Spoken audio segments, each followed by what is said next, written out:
Hello everybody and welcome. In this video I'm going to show you how to perform hard reset on your SOUNDCORE K20i. You have to start by remove your earbuds from the charging case, and after that you should press and hold on the both of touch areas for at least 10 seconds until you can hear notification sound.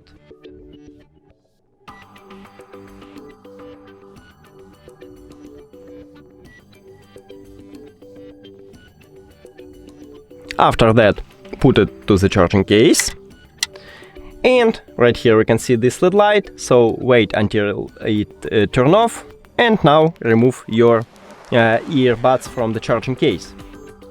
Now, it reset if it do not reconnect automatically here, so you can just click on it and check if you have, as you can see right now it's said that we should remove it, so let's make it.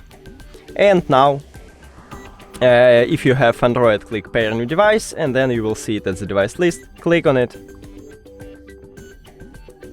And we did it! Thank you for watching this video. If you found it helpful, please consider subscribing to the channel and leave the like on the video. It's really important to us. See you later!